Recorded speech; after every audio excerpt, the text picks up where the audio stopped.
এই পৃথিবীতে আসার আগে আমরা ছিলাম আলামুল আরওয়াহ, রুহের জগতে। রুহের জগতের কিছু আমরা মনে করতে পারি না, কিন্তু সেই জগতে আমরা ছিলাম।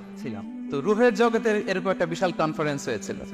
ওই কনফারেন্সের হল রুমে আমরা আল্লাহর কাছে একটা কমিটমেন্ট করেছিলাম। বিশাল কনফারেন্স হল। আল্লাহ তাআলা সাইয়েদনা আদম আলাইহিস সালামের পিঠের মধ্যে হাত বুলিয়ে দিলেন, আর সাইয়েদনা আদম আলাইহিস সালামের পিঠ থেকে অযুত লক্ষ নিযুত কোটি কোটি রূহ বের হয়ে নিচে পড়লো আলোর মতো করে। কোটি কোটি রূহ বের হয়ে পড়লো। তো এই রূহগুলোর মধ্যে আমাদের রূহ ছিল, আমরাও ছিলাম। তো সেখানে আল্লাহ তাআলা আমাদের একটা কভেনেন্ট নিয়েছেন, একটা এগ্রিমেন্ট, একটা স্বীকৃতি। সেটা কি? আল্লাহ তাআলা সেই রূহের জগতের কনফারেন্সে আমাদেরকে জিজ্ঞেস করেছিলেন, আলাস্তু বিরাব্বিকুম, আমি কি তোমাদের রব নই? আমরা কি বলেছিলাম? ক্বালু বালা ওয়া শাহিদনা, অবশ্যই অবশ্যই আল্লাহ তাআলা আপনি আমাদের রব, এবং আমরা সাক্ষী দিলাম। তো ওই যে রুহের জগতে আমরা যে আল্লাহকে কভেনেন্ট দিয়েছি, ওয়াদা দিয়েছি, ওই ওয়াদার কারণে ইসলামকে দুনিয়াতে আসার পর আমাদের বড্ড চেনা চেনা লাগে, আপন আপন লাগে। সুবহানাল্লাহ পড়ে। অনেক বৌদ্ধ বড়ুয়া আমার কাছে এসে দেখা করছে যে হুজুর আমি আপনার ওয়াজ শুনি, ধর্ম কি? কথা বলেন। আর হিন্দু কি পরিমাণে যে মুসলিম হয়েছে এটা তো আর পাবলিকলি আমি অ্যানাউন্সও করিনি। কি পরিমাণে হিন্দু ভাইরা যে আমাদের আলোচনা শুনে এসে শাহাদা পড়ে ফেলছে, এটার কোনো হিসাব নাই দেশে বিদেশে। এর কারণ ইসলামকে তার বড্ড চেনা চেনা লাগে, ইসলামের বিধানগুলো তার বড্ড আপন লাগে। ওই যে রূহের জগতে আমরা ইসলামের সাথে পরিচিত হয়ে এসেছিলাম। আল্লাহু আকবার। কোটি কোটি রূহের সামনে আল্লাহ বলেছিলেন, আলাস্তু বিরাব্বিকুম, আমি কি তোমাদের রব নই? আমরা বলেছিলাম ক্বালু বালা, হ্যাঁ আপনি আমাদের রব। ওয়া শাহিদনা, আল্লাহ আমরা সাক্ষ্য দিলাম যে আপনি আমাদের রব। সেই রুহের জগতের এগ্রিমেন্টের কারণে এই দুনিয়াতে ইসলাম আমাদের চেনা চেনা লাগে। এজন্য আমাদের কাজ হচ্ছে খুবই কনস্ট্রাকটিভ ওয়েতে ইসলামের বিউটিকে নন মুসলিমদের কাছে তুলে ধরা। কিন্তু ওই সময় তো আমাদের নেই, আমাদের তো বাহাস করা লাগবে। কি করা লাগবে? বাহাস, একের সাথে অপরের বাহাস, একের সাথে অপরের দ্বন্দ্ব, ডিফারেন্সেস, কন্ট্রোভার্সি, এগুলো নিয়ে আমরা ব্যস্ত। কিন্তু আমরা যদি প্রকৃত the spirit of Islam, the true essence of Islam non মুসলিমদের কাছে ছড়িয়ে দিতাম, সব মুসলমান হয়ে যেত।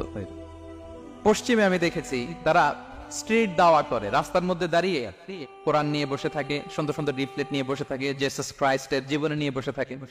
ওদেরকে এটা গিফট করে, ওদের প্রশ্নের উত্তর দেয়। 2-4 মিনিট দাওয়াতে কাজ করলে ইনস্ট্যান্ট দাঁড়িয়ে ওরা শাহাদা পড়ে ফেলে। সুবহানাল্লাহ পড়তে পারলেন না মজা করে? এর কারণ ইসলামকে তার বড্ড চেনা চেনা লাগে, আপন লাগে, সেই রুহের জগতে সেই এগ্রিমেন্টের কারণে। তাহলে ফিতরাতের 1 নম্বর অর্থ হচ্ছে ইসলাম। আওয়াজ করে বলুন তো, ফিতরাত মানে কি?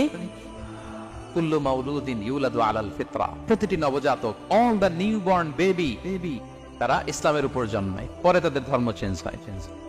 ফিতরাতের 2 নম্বর অর্থ হচ্ছে আরবিতে বলে আল কাবিলিয়া, মানে যোগ্যতা। কিসের যোগ্যতা? স্রষ্টাকে চেনার যোগ্যতা,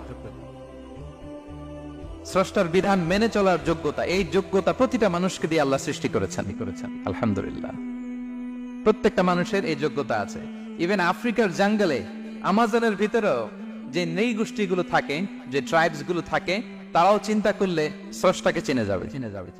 তারা যদি আকাশের দিকে তাকায়, তারা যদি বহতা নদীর দিকে তাকায়, তারা যদি বৃষ্টির মাঝখানে যে থান্ডার স্টর্ম, বিজলির দিকে তাকায়, তারা যদি বাতাসের এই যে ঝিরিঝিরি শব্দ, এগুলোর দিকে তাকায়, তার মন, তার ফিতরাত, তার সেই রূহের জগতের কভেনেন্ট তার মধ্যে একটা টিউনিং করবে যে একজন না একজন থাকা চাই, এই কন্ট্রোলার, একজন নিয়ন্ত্রক, একজন মহা ব্যবস্থাপক এই মহাবিশ্বে একজন থাকতেই হবে। ঠিক কিনা? তার মন তাকে সায় দেয়। তাহলে ফিতরাতের 1 নম্বর অর্থ হচ্ছে ইসলাম। আমরা সবাই ইসলামের উপর জন্মেছি। ফিতরাতের 2 নম্বর অর্থ হচ্ছে আল কাবিলিয়া বা যোগ্যতা, স্রষ্টাকে চেনার যোগ্যতা। প্রতিটি মানুষের মধ্যে আল্লাহ তাআলা এই যোগ্যতা দিয়েছে। তাহলে ফিতরাতের অর্থ মোটামুটি ক্লিয়ার না সবার কাছে? 1 নম্বর অর্থ কি?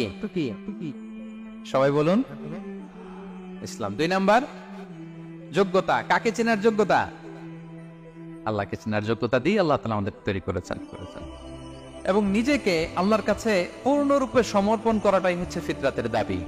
কমপ্লিট সারেন্ডার, এটা হচ্ছে ফিতরাতের দাবি। দ্য ডিমান্ড অফ ফিতরা হচ্ছে ডানে বায়ে না, কমপ্লিট সারেন্ডার। এই যে আমরা নামাজে দাঁড়াই, পৃথিবীর সব ব্যস্ততাকে পিছনে ফেলে আল্লাহু আকবার, নিজেকে আল্লাহর কাছে সঁপে দিলাম। ঠিক কিনা?